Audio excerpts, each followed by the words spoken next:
evening, and welcome to another episode of the Power Half Hour Unstoppable Business Owner. I'm your host, Dorothy O'Dell, for this evening. I have the distinct pleasure of bringing this badass lady to the show. Welcome, Karen. Hi, Dorothy. It's so good to see you. It's so good to see you. Like, this woman is amazing. I laugh every time I talk with her. She has the true Southern belle. Like in some of the posts that I've created, I'm like, you got to meet the Southern belle. I mean, seriously, it's a kind of like a joke from our first meeting. But Karen is a strategic financial, I don't know, executina. What the heck is that? Strategic financial executionista. Executionista. Okay, 'Cause so I I get massacred things that. done. I execute. We make it happen. Oh wow! I have no doubt this woman is a firecracker. Uh, the first time I met her was in a networking meeting, and then here we are today. So, Karen, tell us about you though, because I want to hear a little bit about you. Yeah, a little bit So, about as I your said, background. I'm a strategic financial executionista. But first of all, Dorothy, I really want to say thank you for having me here. It's such a pleasure to be here. And I am in the business of mergers and acquisitions, which is the business of buying and selling businesses. So I negotiate those deals and I get my clients to win. So what is win for a client is different for each client, but what is the win for you? That's what I get you to. The unique thing about me, Dorothy, as you remember in our discussion, is as a child, I actually struggled terribly with math. I had the best side eye you ever saw because I cheated my whole way through to high school, to the end of high school. Don't tell the principal. Um, I got to college and this professor, I was so mad I had to take this math class again. I was so upset. I'm like, so I walked into that classroom with an attitude the size of Texas. And the professor said, look, you guys been taught math a certain way. I'm going to teach it to you in a very intuitive way. And he applied it to stuff we see everything in every day of our lives. So when it became a pair of Jimmy Choos, a couple pairs of Jimmy Choos and Manolos, oh, we're not solving for X. I'm solving for Jimmy Choo. Now I get it. The big light bulb goes off over my head. I get this all day long. And it was that professor that got me into going down the path of finance. He said, this is your calling. You need to do this. And he said, and also because I have a way of, I use analogies, I make examples of taking something that's rather complex and making it very intuitive, very easy to understand. And that is what I do for my clients. I take something that's rather complex, which is mergers and acquisitions, something they don't do every day in their businesses. And I break it down into bite-sized pieces. I make it very intuitive, very easy to understand. And we get them to win. What made you decide to do this? Out of I have everything in wanted life, why this? I wanted to do mergers and acquisitions since I was in college, since that professor had put me into finance. And when I found out about M&A, I wanted to do it all day long. And so after undergrad, I went into graduate school. And I was so excited because right after graduate school, I got an interview with Goldman Sachs and I felt so important. I got flown up. Oh my God, I'm going to New York City. I'm going to be this important M&A advisor. And the guy goes, you just got married. You have babies. I'm not hiring. Oh my. And literally what came out of my mouth was, then why the am I here? Right. Some choice words were in that blank spot, by the way. Because, like, why would you have spent the time and the energy to have done all these pre-interviews, flown me up, had this interview to say that? Like, you have got to be kidding me. And so I got back on the plane all disappointed. And, the doors were continuously closed in my face because of being female, which is ridiculous. My brain works just fine. Thank you very much. It works just as well as my male counterparts. And it wasn't until I was doing some integration work. So I was doing, after a company is bought, and anyone who's ever gone through this knows what I am talking about. There's this team that comes in, they do all this integration work, and they get you on these new tech systems. They tell you the new processes. People have new jobs. Ops are being done. Everything goes haywire.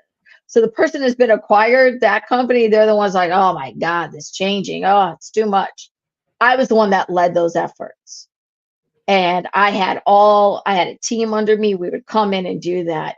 And I started getting known for it. And so mergers and acquisitions, when those were being done, were being asked for me to come in to get their teams up and running, because I got teams up and running within 6 months, thus making the deal that you just closed 6 months ago profitable. Because if you don't do it in 6 months, you are losing money every day thereafter. Right. And I was pretty good at it. And I ended up working with a Japanese gentleman who bought some American companies in the dialysis space. It was medical devices. And his first deal didn't go so well.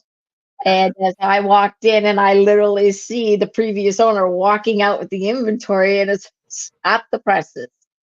I'd never heard or seen anything like that prior. And I really think it's a derelict of duty from the M&A advisor that was doing that deal, because the Japanese guy didn't have an M&A advisor. I do think they had a derelict of duty. That said, the Japanese guy didn't have the M&A advisor on his side. And so I'm flipping through this contract. I see a non-compete, but I see nowhere where they had negotiated out inventory, which of course is like one of the first things I would have done, is done an inventory account so I can open up the new books to match what the old books closing would have been. Like, I have to do all of this stuff. So I am flipping out here, but I ended up getting the lawyer, and I also said to him, look, this is what you need. You need an advisor to take you through these steps, and these are the steps. He goes, that's great. I want you to do that for me from due diligence on. So the only thing I didn't do for him was the targeting, which is the first step. I did everything from due diligence on. And so I ended up going up in M&A backwards. And I did it Whatever it takes. 11 times.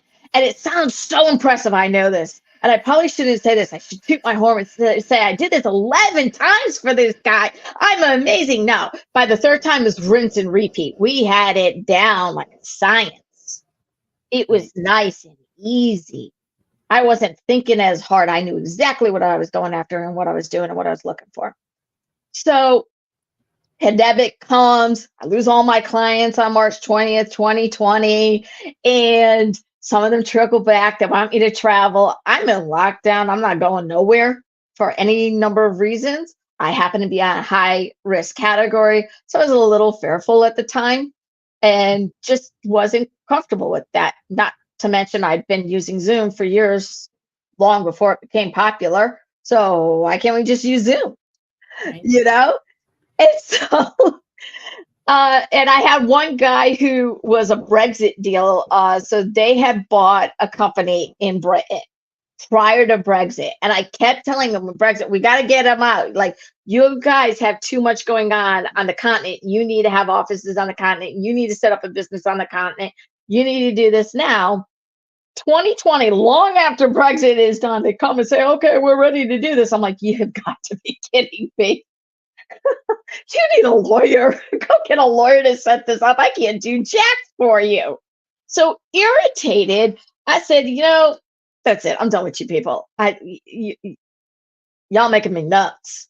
Y'all crazy. God bless your hearts. Y'all fire. See, this is what I mean. She makes me laugh. I just love that. And so I'm sitting there like, all right, now what do I do with my life?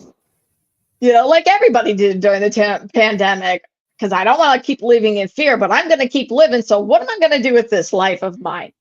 And I stumbled on the Association for Mergers and Acquisitions Advisors, and they were hosting coursework to become a certified mergers and acquisitions advisor. Hey, I'm awake. What's this about? How much that cost? Get out the credit card. I'm ready to spend my money. But the reason I chose the AM and AA, because there's Wharton School, there's all these others that have it. Harvard has these courseworks and all that. But the AM and AA is the one that the SEC looks to for guidance on the oversight of our industry. So the SEC is well aware that a Series 7 is not really particularly applicable for all of us. And we're not doing public raises and we're dealing with private companies, not public companies. Maybe the rules should be a little different. So much so that that group is the one that helped put together the bipartisan bill that was signed in January of 23 by President Biden. It's called the 23 Act. And basically, there's two things I can't do. I can't sell public companies, and I can't do a syndicate capital raise. First one, okay, maybe when I get there, I'll think about it someday. But right now, I'm not thinking about it. I'm not really interested because public companies are a headache and a half. Number two, the capital raise syndication. Okay, that's not that big of a deal because I can call up all these investors I know and say, I know about this. I've got a client that's looking for investment. Here's the term sheets. Are you interested? I don't have to advertise it. So the shackles are off and we're off to the races.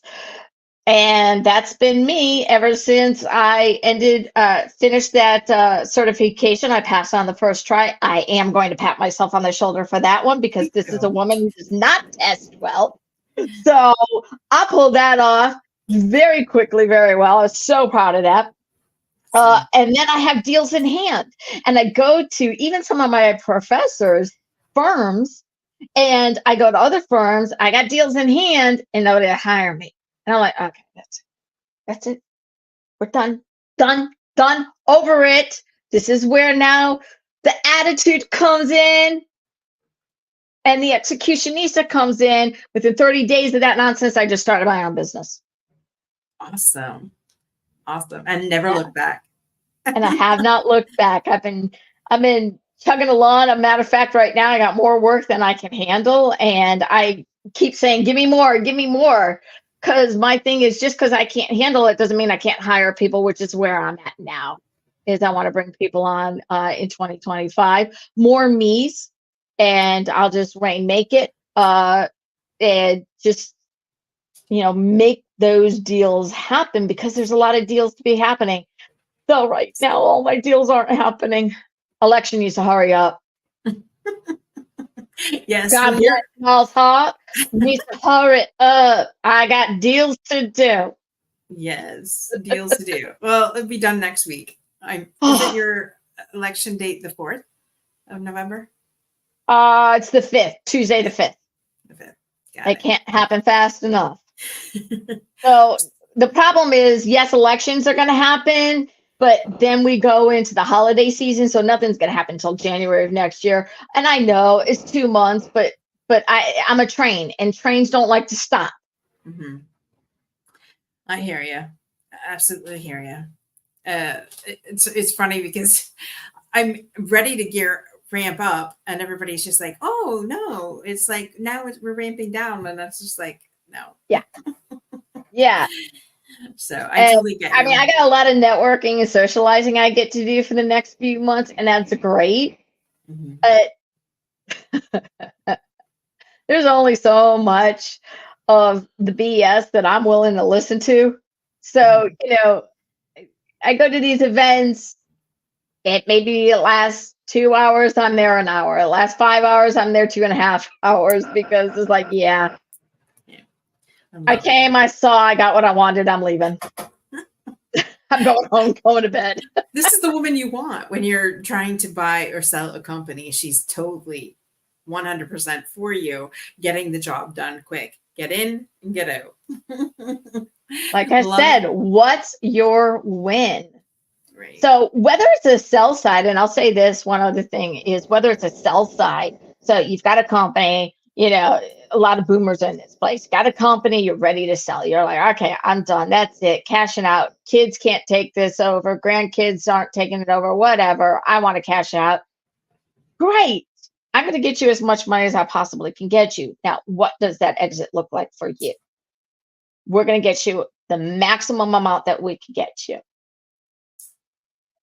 My buy side, the first question I ask them is, what's your exit plan? And they always look at me like, we're buying. And I'm like, yes, I know. But if you haven't thought about your end goal, then you might be going down the wrong trajectory for you. And you're going to be, bombarded by noise and the shiny object syndrome, and you're not going to realize it, and you're going to lose focus. So we start with the end in mind, and we reverse engineer that from where you're at today so that we can get you to that exit, because you have 3 ways of exiting, only 3 ways: broke, dead, profitable. Which do you want? Profitable. That's the only one that wins. If you die, your family's going to be broke. Yeah. And the only one that gets you to a win is profitable. Mm-hmm. And that's what I do. That's what we focus on here at Diane. I love that. And so what 3 things did you have to overcome to get to where you're at in business today? So I already told you that first one, the math. So when I was a child, at my last 2 years of high school, I was in the advanced classes, the college preparatory classes that I was getting actually college credit for. And I'm in these advanced classes, but I'm in rudimentary math. It didn't matter that all my classes were advanced. It was because of that one rudimentary math class, I felt stupid. And being able to learn math in an intuitive way where the light bulb went off over my head, now I don't feel stupid. So since I don't feel stupid, now I don't think I'm stupid. Mm-hmm. I don't necessarily think I'm smart. I know I'm a smart, but I don't think I'm smart. Like I'm not a brilliant, I'm not an Einstein or anything like that, but I don't feel stupid anymore. And so that's the number one, was the math and the feeling stupid. Those are the first 2. And then the second one was sales. I didn't think I had a sales ability because I actually can be quite analytical. And I could talk too much because I got the gift of gab. God bless my own heart on that one. So I was like, and sales is very intuitive and listening and body language and things along those lines. But sales is also solving a problem. And what's that problem? Well, the problem may be emotional. The problem may be financial. The problem might be the spouse. The problem could be a lot of different things for a lot of different people. So when I'm asking questions, that's what I'm trying to figure out is where's their pain spot? Where's their tender spot? And where's their, I do not want to talk about the skeleton in the closet spot? Right. Because I have to deal with those and resolve those for the clients. And because I know what it's like to feel stupid and not want to be called out on it, I recognize that for my clients, and believe it or not, that goes into sales. But that's why I always say, and like I said to you when we first met, I do relationship sales. Mm-hmm. And that's why the relationship comes first. So those are the 3 things: math, feeling stupid, and sales. Well, it's funny because I've interviewed just on this show alone 130 people. Today's episode 130. And everyone says they have to get over themselves first, basically. Like they have to get out of their own way. And so, how are people doing that? And that's different for everybody, like you said. Because what works for me might not work for you. Exactly. And so number 1, being aware of the problem. Number 2, once you're aware, then you can fix the problem, and fixing it the way you know how to, and will take that light bulb moment. Aha, finally I got it. Right. And it's so easy to say. It is so easy to say. It is harder to do. I was lucky in that in my, as a child, nobody could help me with math, not even my father. once I got into college, I was lucky to find that professor who was able to teach it to me. And because of that, I was able to overcome that stupid feeling. Yeah. Because it's like, I'm not dumb. They're dumb. They taught it to me wrong. It's funny. I think that happened the same way with me in high school with, I think it was computers. They said I was on borderline pass or fail. He says, if you promise never to take another class again, I'll pass you just to get the hell out of my class. I'm like, done, And look sold. at you now. And look at me Look at now. you now, what you're doing. Everything is computerized. And Yeah. so everything, and that is, and it's funny, the same thing with math. I was not great at math, but here I am. It's 30 years in bookkeeping. So hello. As long as There you you have a go. calculator, you don't need to you don't need to add and subtract. The calculator will do it for you. Yeah. I tend to use it, to check my math now more than anything, but yes. Yeah. Yes. Yeah. Yeah. But yeah, debits and credits, they equal. That's the nuts and bolts of accounting, people. Yes, it is. Debits and credits, assets, liabilities, and asset and liabilities are opposite than assets when it comes to debits, credits. That was once I figured, whoops, once I figured that out in my uh my Karen's just having a little bit of issues with her. Oh, there she's back. There yeah, we go. sorry about that. That's okay. So, yeah, just kaput. So once I figured that out about assets and liabilities being opposites of the debit and credits, was like, oh, okay, then boom, it just flowed in my head. But And it then takes a while to figure it out, and you've got to figure it out for you. But you also have to have somebody that is either there to encourage you, to help you, to show you, to mentor you. Yeah. And it comes in different ways. Mm-hmm. So, yeah. 100%. That is so funny because, yeah, and having the right person to teach you is critical. Because if you just get any, I remember our accounting teacher, our bookkeeping teacher, accounting teacher, whatever you want to call him in college, literally, he was so close to retirement. He had his girlfriend come in who was 20 years his junior to teach the freaking class because he was done. So he had his girlfriend teach it. And I'm like, so wait a minute. You're having your girlfriend teach me the ways of being in this computerized accounting class, and I'm supposed to gain what I need to go on and into the workplace, and I'm paying for this. Yeah. Paying because you pay when you're in college. And I was just like, oh shit. But he got away with it. No one squealed on him back then.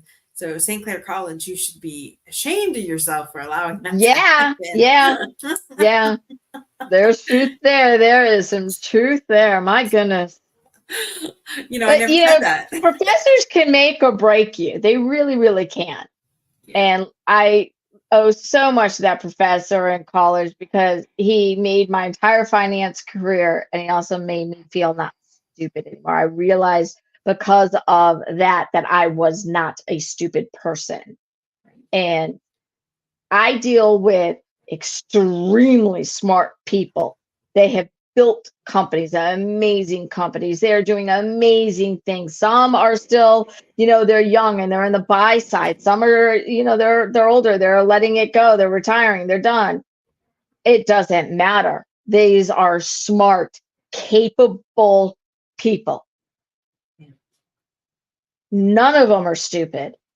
And that is one of the things that I am always sensitive to, is to treat them as the smart people that they are. And as I say to them all the time, it's not that you're not smart. You're very smart. You're incredibly smart. Look at what you've done. Yeah. You just don't do M&A as a living. It's not something you do every day. And I make the analogy to buying homes. And I ask people, how many houses have you bought in your lifetime? Okay.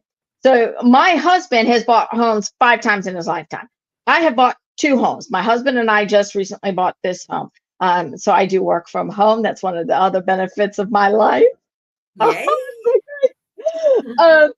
So, but this home that we bought together, he'd been through it 4 times prior. Okay. So, but we buy this one.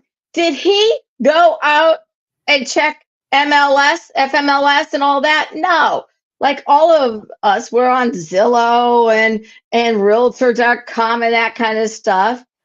And we're like, okay, well, go get an agent. The agent goes, okay, that's great. Stop that. Let's go get you pre-approved for a mortgage. What's your credit scores? Credit scores are great. Awesome. What's your income? Your income's here. Great. This is the top amount you qualify for. So stop looking at the houses. So I'm just going to use round numbers. Let's say $500,000 is what you all get approved for on a home loan. Then you're not looking at that $1 million home anymore. It's not a reality in your pipe dream to buy. If you are a homeowner and you are selling your home and your home is valued at $500,000 and you're sitting there going, well, I want $1 million. That's great. The comps don't support it. So guess what? The most you're going to get is $500,000. Like that is the reality. Well, guess what? Those same principles apply to my business, to what I do. I'm just the realtor for buying and selling businesses, not for houses. Right. Love that. Love The that. same thing. Well, everything that I hear that you're saying today is definitely hire the professional, right? Don't do it on your own because it will backfire on you, like your friend, your first story, your friend there. And so by hiring a professional, you're going to walk out of the deal not dead or broke, but you'll be very prosperous, and which is, what you probably want. Like if you've gone into business, you're not going to be do business for your entire life to walk away from it dead broke. So yeah, that's the worst situation, and that does happen. Unfortunately, we do see that. I was talking with a gentleman the other day because I have a dental group that is currently buying up other dentist practices. And he goes, oh, I got this dentist guy up in Jersey. He's looking to sell. And he tells me the numbers, which are far below what my client is looking for. He tells me this guy's in his 70s and he's not replaced himself. He doesn't have a younger dentist in-house. Mm-hmm. Well, I know that my buyer's what he's looking for, and he happens to be a dentist as well. But this buyer, what he is looking for is to buy a practice with dentists in place. And okay, if you're looking to retire, then it means you've got somebody who's coming in under, back right behind you. Well, this guy's looking to just walk out the door and expects his dental practice to be bought up by private equity. I'm like, yeah, no. God bless your heart, darling. Don't work like that. But okay, you just keep trying that one. I mean, my buyer, who's a dentist and is a dental practice, not even private equity, isn't going to look at it. Private equity, who gives you the most money, isn't going to look at it because he's not meeting those numbers and he doesn't have it there in place. So, you put your heart and your soul into your business. You're building it up. And if you're in your 40s and your 50s, I want to have a conversation with you because you're going to be exiting in 10 to 20 years. And if you start doing certain things now, I can take your valuations from here to here. Let's use the house analogy. You ever walk into a house and you're sitting there going, oh my God, that's a 2000s Tuscan kitchen. Ugh. We all like that modern sleek look now, right? Yeah. But in the early 2000s, it was Tuscany all day long. Mm-hmm. It's 24 years old, folks. Yeah. Well, same thing with a business. I walk in, I'm like, oh my God, they are still operating like they're in the 2000s. It doesn't get you the highest value. So just like a kitchen that is a 2000s kitchen is going to get you a valuation down here, same thing with your organization. However, if you upgrade that kitchen, your valuations go up. Same thing with your business. If we take the efforts to upgrade your business and doing a lot of different things, such as pulling the owner out of the business and putting in a C-suite in place, streamlining operations, better branding and marketing efforts and sales efforts and things along that are more cohesive and are also more to do with the way we buy and sell today.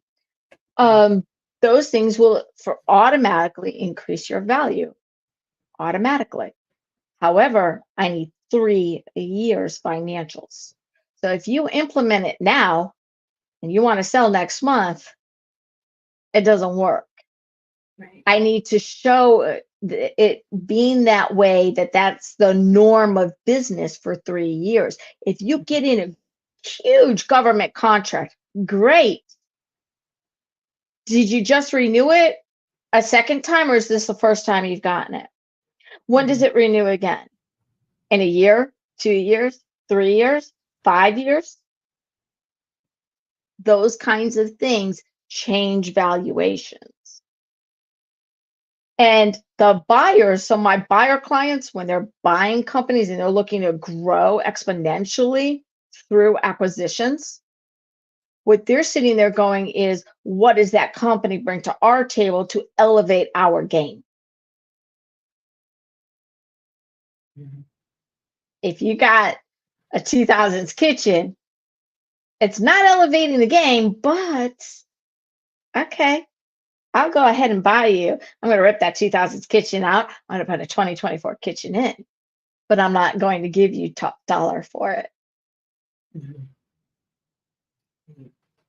And that's why hiring you, the professional, is beneficial, so that people, when they go in these deals, they know what to look for, because they have you know what to look for. So that's why they hire you.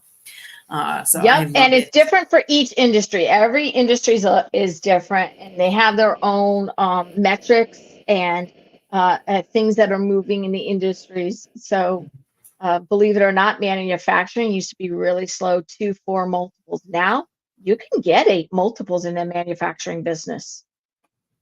We hadn't seen that for 30 years.